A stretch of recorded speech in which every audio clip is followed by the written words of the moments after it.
주자들이 속속 차기 대권 도전 선언을 하거나 의지를 보이고 있습니다. 그런 가운데 정책 구상을 위한 유럽 순방을 마치고 돌아온 손학규 민주당 전 대표의 행보에도 관심이 모아지고 있습니다. 손학규 전 대표는 장관, 도지사, 4선 의원, 또 제1야당 대표 등을 두루 거친 화려한 국정 경험을 강점으로 가진 대권 주자로 분류되고 있는데요. 작년 말 어렵게 야권 통합을 성사시켜서 지금의 민주통합당을 만들어낸 주역인 만큼 당내 대권 경쟁에서 우위를 점할 수 있다, 이런 관측도 조심스럽게 나오고 있습니다. 오늘 손학규 민주당 전 대표 스튜디오에 모셔서 유럽 순방의 성과와 또 향후 대권 행보에 대한 계획을 직접 들어보겠습니다. 선 대표님 어서 오십시오. 예, 안녕하십니까. 네, 유럽 비전 투어 이제 지난주에 오셨죠? 네. 예, 어떻게 5개국 방문인데 성과가 좀 있었습니까? 예, 무엇보다도 우리 대표적인 복지국가라고 할 수 있는 유럽, 서북유럽 국가들을 보면서 이제 가장 큰 것은 우리 사회가 지향해 나아가야 할 길, 네. 복지국가, 복지사회의 길은 분명히 옳은 길이다. 또 여러 가지 논란이 있지만 우리가 갈 길, 복지국가의 길은 당연한 길이면서 당연히 성공할 수 있다, 이런 확신을 다시 얻을 수 있었고요. 네. 그것 복지국가를 이루기 위한 바탕으로서 사회적 합의, 이것이 중요하다. 안정되게 사회적으로 타협하고 대화하고 합의해 나가는 그런 문화적인 풍토가 중요하다, 이런 네. 것을 느낄 수가 있었습니다. 유럽의 국가들 중에서도 특히나 이 네덜란드, 스웨덴, 핀란드, 영국, 그리고 스페인, 이렇게 네. 5개국을 선택을 하셨어요. 어떤 특별한 이유가 있으신가요? 각 나라별로 한 가지씩 주제를 특정화해서 좀 다녔어요. 우리 사회 가장 중요한 문제인 복지, 노동, 교육, 의료, 이런 문제를 보기 위해서 네덜란드에서는 노사정 합의 문화가 대표적으로 확립되어 있는 나라죠. 예.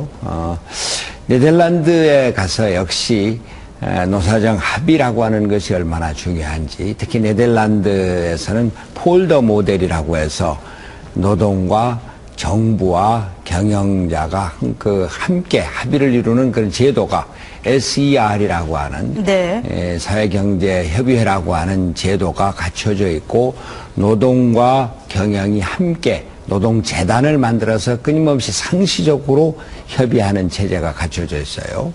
근데 그 폴더 모델이라고 하는 것은 네덜란드가 워낙 나라의 한 3분의 1이 해수면보다 낮은 데 있지 않습니까? 네. 그걸 개척하기 위해서 얼마나 힘이 들었겠어요. 그러기 위해서는 국민적인 합의가 얼마나 필요했겠습니까? 바로 그러한 정신이 바탕이 되어서 국민적인 합의를 이룬 것인데, 특히 1982년에 바세나르 협정이라고 네덜란드 경제 위기에 처했을 때 노동조합에서는 임금 억제를 합의를 해줬고, 또 사측 개선, 기업에서는 근로시간 단축을 합의를 해줬고, 정부에서는 사회보장 제도를 제공을 해줬고, 이러한 합의 모델이 지금 네덜란드의 노사정 합의 모델. 이것은 우리가 김대중 정부 때도 시도를 하고, 일시적으로 그때 IMF 위기 상황에서 기능을 발휘하기도 했고, 그 뒤에는 제대로 되지 않았습니다만 우리가 앞으로 꼭 본받아야 할 모델이라고 생각합니다. 네. 그렇다면 방금 말씀하신 네덜란드의 노사정의 어떤 타협과 대화의 모델이 과연 문화의 차이가 아니라 우리나라에서도 접목이 될 수 있다, 이렇게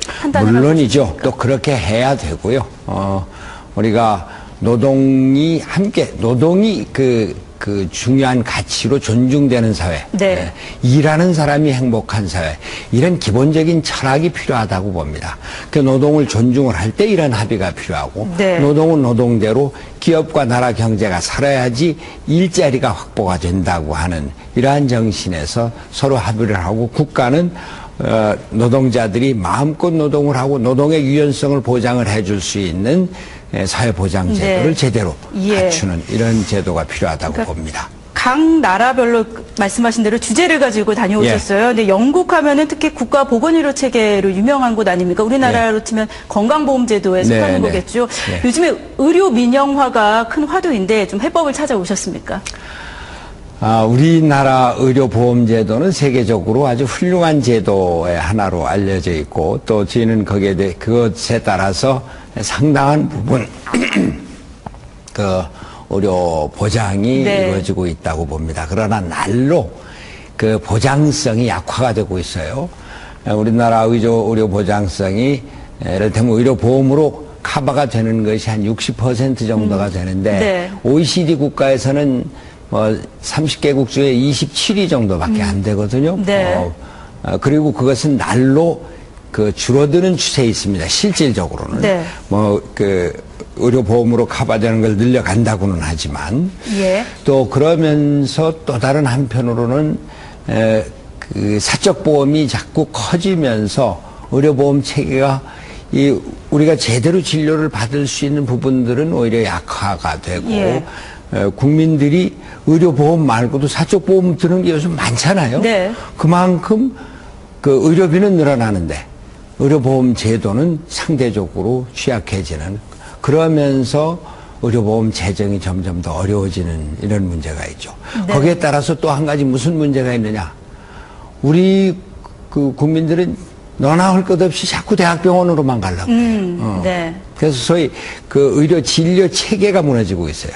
그래서 지금 우리가 앞으로 과제는 어떻게 1차 의료기관, 동네 의료기관에 가서 일단 모든 진찰을 받을 수 있고 신뢰할 수 있는 이런 그 진료를 받을 수 있는 네. 모든 국민이 주치의를 가질 수 있으면 좋겠다. 네. 그러니까 특정 계층의 뭐 특권층만 주치의를 가는 것이 아니라 모든 국민이 가정의 그 우리 가족은 어떤 의사한테 가면은 내 병력, 우리 가족의 병력을 다 알고 그래서 그렇죠. 예. 꼭 가야 될 것은 종합병원으로 가고 아니면은 동네 병원에서 치료를 받고. 이제 지금 이게 안 돼 있으니까 언제 신문에 보니까 어떤 한 분이 1년에 뭐 900회 진료를 받으러 갔다. 그럼 예. 1년 하루에 평균 3군데 이상 병원을 돌아다닌다는 얘기거든요. 보험의 비용도 좀 증가하고 그렇죠. 그 보험 재정에 예. 낭비고 하니까. 그래서 1차 의료기관을 제대로 정비하고 활성화시키고 모든 국민이 주치의를 갖는 제도 이런 것을 어떻게 만들 수 있을까 하는 것을 숙제로 안고 네. 앞으로 좀 더 적극적으로 정책을 개발하려고 합니다. 결국 우리 모든 사람들이 돈 때문에 치료를 못 받는 일은 없게 하자라는 그렇죠. 취지에서 이제 시작이 되는 건데 예, 예. 과연 그 형평성과 효율성 그리고 또 재정 문제를 어떻게 극복해 나갈 것인지 그 부분에 대한 고민을 좀 하셨을 것 같습니다. 바로 그겁니다. 영국에서는 NHS라고 해서 의료보험을 따로 내지 않고 세금으로 네. 국가에서 모든 그 의료보장을 해주는 제도죠. 그러다 보니까 재정이 부족해서 영국 NHS 제도의 가장 큰 문제점, 맹점은 기다리는 거. 어떤 경우에는 2년씩이나 기다려야 되고 심지어는 몸이 아프다고 판정이 났을 때는 이미 사망 선고다. 예. 이런 얘기가 있을 정도로 영국에 사는 한국 교민들을 만나봤는데 그분들은 좀 큰 병이다 그러면 그냥 바로 한국으로 온다는 거예요. 영국에서 기다릴 수가 없어서. 네. 근데 영국이 그렇다고 해서 응급 환자에 대한 대처가 안 돼 있느냐. 그건 아니라고 해요. 네. 지금 그 진료 대기 그 기간도 그전에는 한 2년까지도 갔었는데 토니 블레어 정부 때 그걸 줄여서 18주로 이렇게 줄이고 계속 줄여나가는 작업을 하고 있는데 우리도 의료 재정을 과감하게 더 투입할 것은 투입을 하고 네. 중요한 것은 공공의료기관을 좀 더 늘려야 되겠다. 그것은 우리나라가 OECD 국가에서 가장 적은 나라에 속하거든요.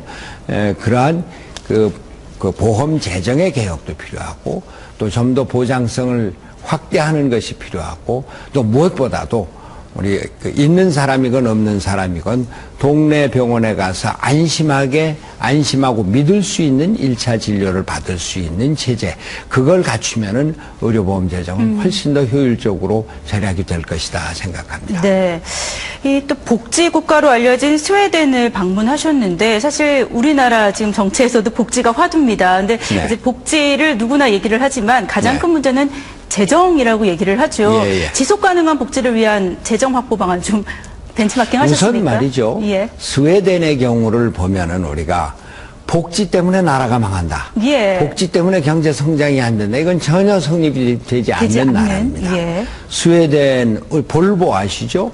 또 이번에 가서 제가 몰랐었던 건데 세계 최신의 전투기를 개발해서 네. 우리나라 전투기 사업에 참여하려고 하고 있다는 거예요. 네. 그 대표적인 복지국가로 되어 있으면서 경제 발전과 경제 성장은 어느 나라에도 뒤지지 않고 또 그 내용이 중공업이라든지 이런 그 기술공업이 많이 발달해 있는 이런 거거든요. 스웨덴이 그 추구하고 있는 것이 바로 완전 고용입니다. 물론 그 나라에도 요즘 그 실업이 많이 늘어나서 네. 이 문제 때문에 고민을 하고 있는데 그럼에도 불구하고 사회적 합의를 통해서 경제 발전을 이루고 그 경제 성장 속에서 더 많은 고용을 창출함으로 해서 복지 비용을 줄여나간다고 하는 대전략에는 변함이 없고 그 스웨덴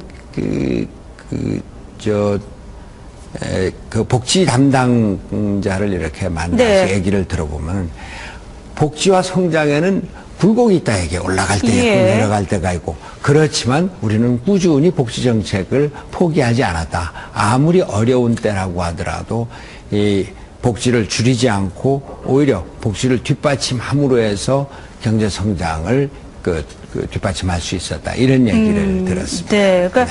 어떻게 보면 복지 혜택에 기대어서 일을 하지 않는 그래서 좀 어떻게 보면은 일하지 않고 고용은 좀 정체되고 이런 경우가 있는데 네. 일하지 않으면 복지 혜택도 없다. 이러한 어떤 모델을 지금 뭐 그렇습니다. 그 스웨덴 같은 경우에 고등학교 졸업하지 않으면은 연금 주지 않는다. 이런 네. 얘기를 한다는 거예요. 예. 그 학교를 졸업을 해서 사회에 나와갖고 일할 수 있는 네. 생산에 참여할 수 있는 이런 사람을 만들어내는 것을 복지국가의 중요한 한 정책으로 그러니까 네. 복지와 교육이 긴밀하게 연결되어 있는 것을 또 볼 수가 있었습니다. 그렇다면 우리 사회에 좀 접목을 시켜보면요. 중요한 화두가 아무래도 좀 경제의 양극화로 인해서 중상층이 몰락하고 있다. 하우스푸어가 늘어가고 있다. 이것이 지금 큰 사회 문제로 대두되고 있거든요. 여기에 좀 어떻게 접목을 시켜볼 수 있을까요? 저는 우리가 지금 새로운 사회를 지향하고 있지 않습니까? 또 특히 제민주당은 금년도 대통령 선거를 통해서 정권 교체를 이루고 정권 교체를 통해서 지금과 같은 양극화 사회, 네. 또 지금과 같은 분열의 사회를 극복을 하고 통합의 사회를 이뤄나가자라고 이제 그 목표를 설정을 하고 있는데 이제 중요한 것은 우리 사회 돈의 물꼬를 그러니까 흐름을 좀 바꿔야 되겠다고 하는 겁니다. 우리나라 그 수출 뭐 지금 그 무역고가 1조가 넘어가지 않았습니까? 수출은 최고에 도달하고 있지 않습니까? 네. 또 경제 성장도 3%대 달성을 하고 있단 말이에요. 그런데 어려운 사람들은 계속 더 어렵다고 하고 동네 상권은 무너지고 있고 네.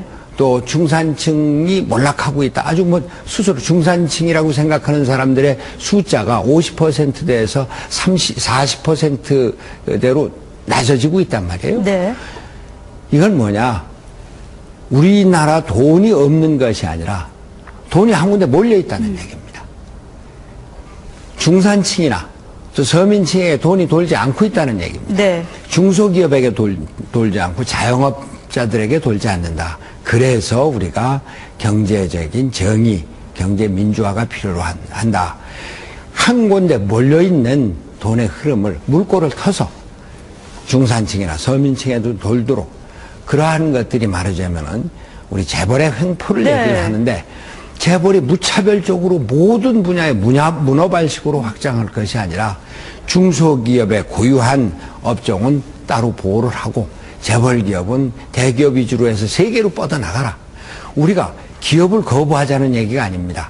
재벌을 없애버리자. 네. 이런 차원에서가 아니라 재벌과 대기업의 영역에서 놀고 세계를 향해서 뻗어나가라. 대신 중소기업이나 동네 골목 상권까지 침투하지 말아라. 대형 유통업체가 동네 골목까지 들어와서는 대대로 먹고 살고 아이들 공부시키고 시집장가도 보내고 이런 삶을 완전히 파괴시킨 게 얼마나 많습니까? 그런 것을 보호하기 위해서 우리가 유통산업발전법이다 뭐 이런 것도 만들고 네. 뭐 하는데 이렇게 이제 좀 더 크게 봐서 국가의 투자도 중소기업에게 좀 더 중점적으로 네. 투자를 하고 중소기업이 인력 양성을 하면은 그것을 재벌이 뺏어가지 않도록 보호를 해주고 중소기업이 기술 개발한 것을 재벌이 그냥 중소기업 망하게 해서 뺏어가고 이러는 것을 보호해 줄 수 있는 네. 그러한 체제를 갖추자고 하는 것이 우리가 얘기하는 새로운 사회, 새로운 경제 질서의 모형이 될 겁니다. 그러니까 지금까지 대기업과 재벌 위주로 경제 발전을 해왔는데 이것은 예. 이것대로 발전해 나아가고 경제 민주화를 위해서 그렇습니다. 어떤 해법이 있을까 그 부분에 대한 이제 고민을 하셨는데 예. 그리고 복지사회라고 예. 하는 것도 바로 우리가 복지사회를 복지를 그냥 일방적인 소비, 일반적인 분배만을 얘기를 하는데 제가 이번에 북유럽에서 본 바와 같이 복지 그 자체가 생산을 위한 예비가 되고 복지가 일자리를 만들고 네. 하는 그래서 선순환의 복지 또 복지가 성장을 돕는 복지 이러한 사회를 만들어 가자고 하는 것이 우리의 목표고 취지입니다. 네, MBN 뉴스원 오늘은 손학규 민주당 전 대표를 모시고 21세기 한국형 리더십과 또 대한민국의 앞에 비례형 이 비전에 관한 구상을 지금 함께 들어보고 계십니다.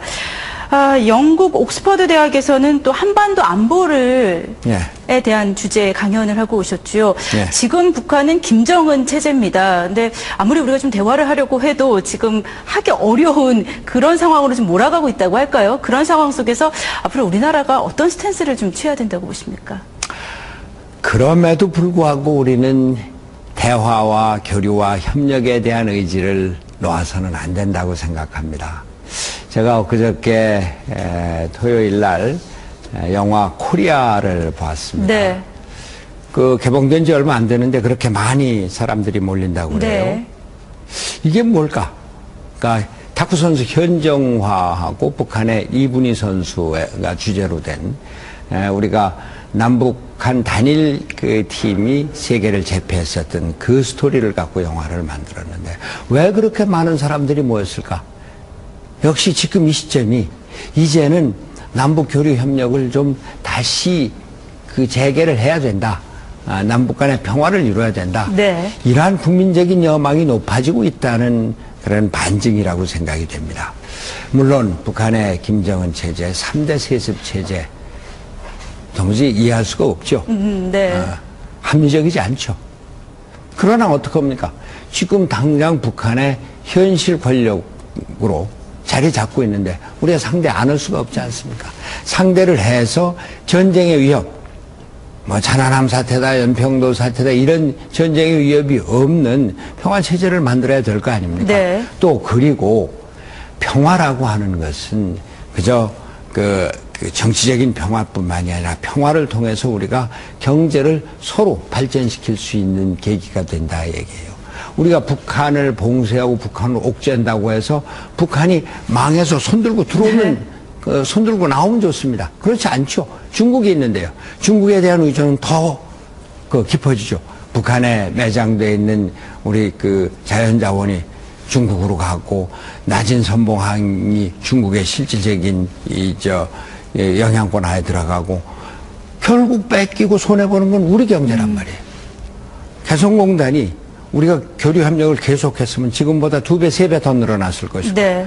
우리 더 많은 기업이 진출했을 것이고 더 많은 우리 일자리가 생겼을 겁니다. 그럼 개성뿐만이 아니라 평양으로도 저 내륙으로 들어갈 수 있거든요.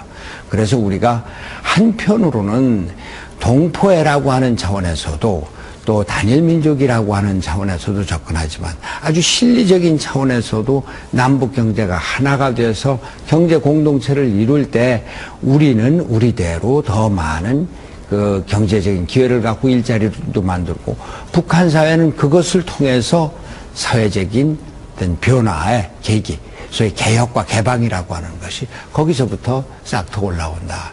이런 철학을 갖고 남북 교류, 협력에 적극 나서야 될 때라고 생각합니다. 네, 알겠습니다.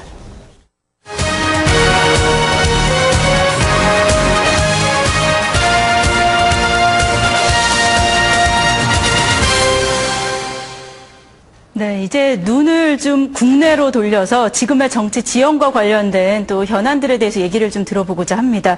올해 총선과 대선이 두 개의 큰 선거가 있다 보니 정말 매일 많은 이 정치 분야에서의 그 일들이 일어나고 있는데 우리 사회가 크게 변화하고 있다. 여기에 동감을 하시죠? 그렇죠. 근데 이번에 이제 얼마 전엔 4월 11일 총선거가 있었습니다. 국회의원 총선거.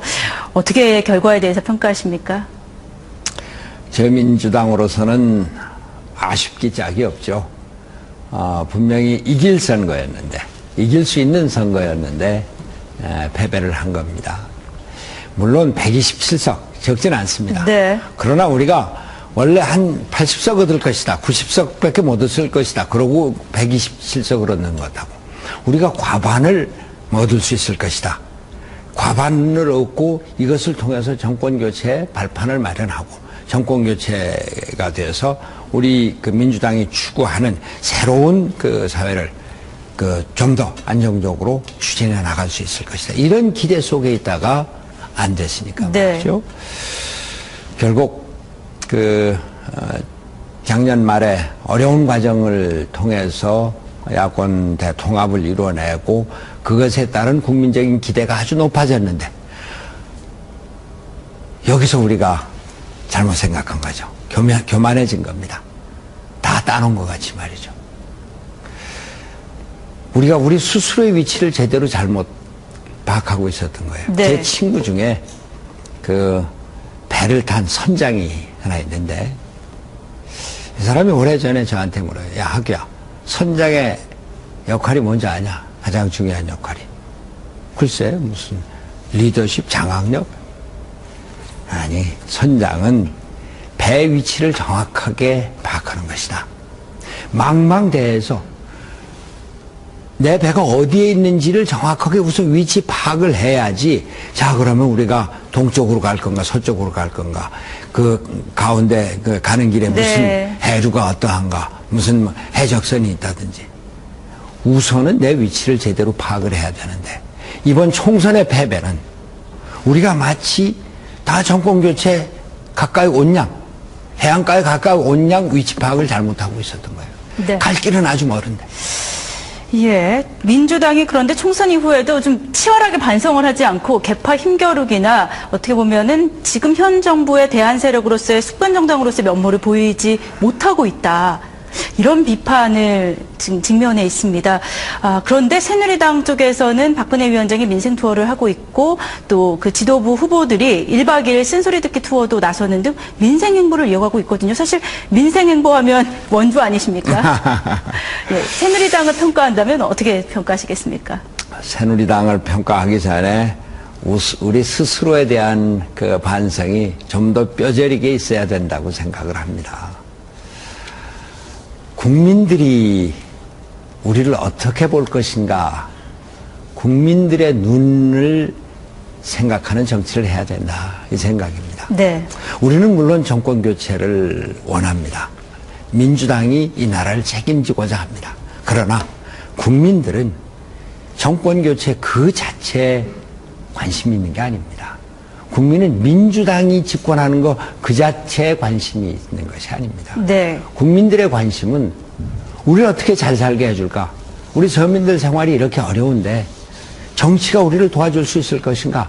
거기에 민주당이 있을 때 민주당을 지지해 주는 것이고, 정권 교체를 통해서 그런 희망이 보일 때 정권 교체를 국민들이 지지를 해주는 겁니다. 이거 똑똑히 알아야 된다고 생각합니다. 반성의 출발점은 여기에 있다고 생각합니다.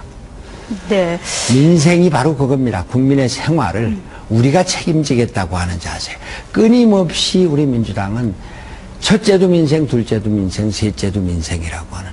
그런데 우리 민주당이 정치인들만을 위한 정치, 우리들만을 위한 정치를 하는 것으로 보여줬을 때 네. 국민들은 외면할 수밖에 없는. 그리고 민생은 그러나 그렇다고 해서 말로만 해서 민생이 되는 것이 아닙니다. 민생은 역시 가장 가장 기본이 되는 것이 민주주의에 대한 철학입니다. 국민이 주인이라고 하는 철학, 이것이 민생의 기본이 되는 것이지, 국민이라고 하는 것은 내가 이렇게 떡고물을 떼어내주면서 받아먹는 것이 국민이다. 이렇게 생각하는 한은 진정한 민생은 없다고 하는 것입니다.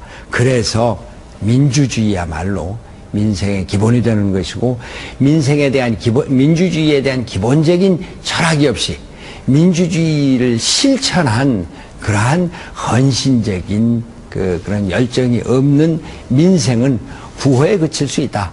그 민생은 자칫 또다시 시장 할머니한테 가서 목도리 둘러주고 오뎅 찍어 먹는 것으로 민생 투어가 되는 것으로 착각하는 이런 민생이 될 수 있다 생각합니다. 지금 그 말씀은 새누리당을 간접적으로 비판하신 건가요? 우리 스스로도 항상 그런 자세로 국민이 우리의 주인이고 정말 우리가 섬겨야 된다고 하는 자세로 임해야 된다고 생각하는 겁니다.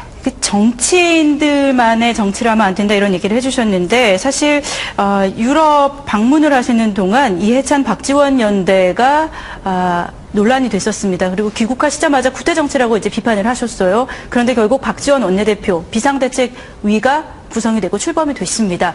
앞으로 이제 전당대회에 이제 당대표를 뽑아야 하는데, 이해찬 상임고문 역시 오늘 중으로 좀 공식 선언을 할 것으로 알려졌습니다. 어떻게 아직까지도 비판하십니까? 저는 뭐 비판을 위한 비판보다도 저 스스로, 아까도 말씀드렸지만 저 스스로를 포함해서 우리 민주당이, 아니 우리 정치권 모두가 국민들의 눈으로 보는 그 정치, 국민들의 눈에 우리 스스로를 비춰보는 이런 정치를 해야 된다고 생각을 하는 것이고, 국민들의 눈으로 봤을 때 저들만의 정치라고 이렇게 보여졌을 때는 이미 국민들이 외면하기 시작한다, 이런 얘기죠. 우리가 지난 작년 말에 야권대 통합을 이뤘을 때 첫 번째 원칙이 지분 나누기 없다 이거였습니다. 왜? 지분 나누기는 저들만의 잔치니까, 국민들의 눈으로 봤을 때. 그래서 그걸 안 한다고 했을 때 국민들이 박수를 쳤잖아요. 저는 바로 그러한 차원에서 국민들의 그 눈으로 본 국민의 생활을 위한 정치를 해야지, 정치인을 위한 정치를 해서는 안 된다. 그런 차원에서 스스로를 비판하는 차원에서 말씀을 드렸었던 겁니다. 네. 김한길 당선자는 오늘 국회 정론관에서 당권 도전을 공식 선언했습니다. 그런 의미에서 그러면 김한길 의원과의 어떤 연대설도 지금 나오고 있는 상황인데. 누가 그래요? 언론에서요. 어느 언론에서요? 그런 얘기가 있던데 아마. 그러니까 언론이 가끔은 사실에 기초하지 않고 이렇게 추측으로 만들어서 사실인 것으로 착각하는 경우가 있는데. 여기서 확실히 선을 그어주시죠. 그러면 아닙니까? 그런 제가 금방 말씀드린 것처럼 제가 물론 모든 것을 다 국민의 눈에 맞춰서 뭐 정치를 하지는 못합니다. 뭐 눈 뜨면은 국민부터 생각하고 잠자면서도 국민만을 생각하고 그런 정치를 지향하기는 하지만 실제로 현실적으로 그러지 못한 경우가 많죠. 그러나 최소한도 저들만의 잔치가 되는 이런 정치를 하지 않겠다는 것이 저의 그 생각인 만큼 그러한 뭐 부정적으로 미치는 일, 이런 것은 하지 않을 겁니다. 네, 알겠습니다. 그런데 또 지금 현재 민주통합당이 좀 어떤 결정을 내려야 한다는 또 여론도 있습니다. 이 부분은 이제 통합진보당과의 관계에 있어서의 문제인데, 오늘 뭐 이 수습 방안이 나오기는 했습니다만 야권 연대를 해왔기 때문에 이 부분에 대한 민주통합당의 입장을 좀 정리해야 되는 것 아니냐, 이런 얘기도 있거든요. 이 부분은 어떻게 보십니까? 참으로 안타깝습니다.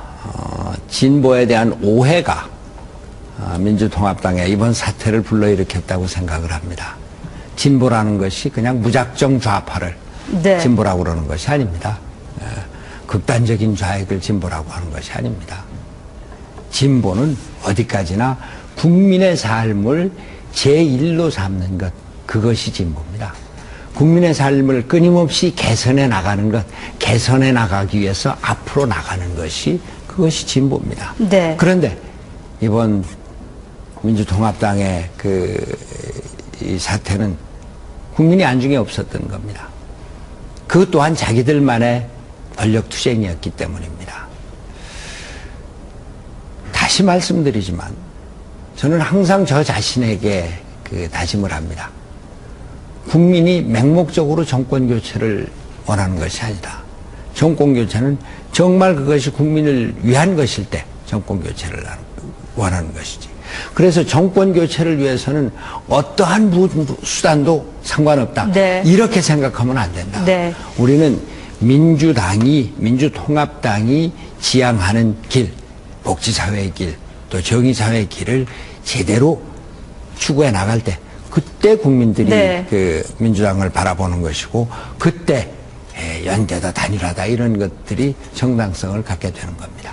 예, 알겠습니다. 올해 12월에는 대선이 있습니다. 저희가 대권 출마와 관련된 이야기는 다음에 또 모셔서 좀 길게 들어봐야 될 것 같습니다. 시간 관계상 오늘 직격 인터뷰는 여기서 마치겠습니다. 고맙습니다.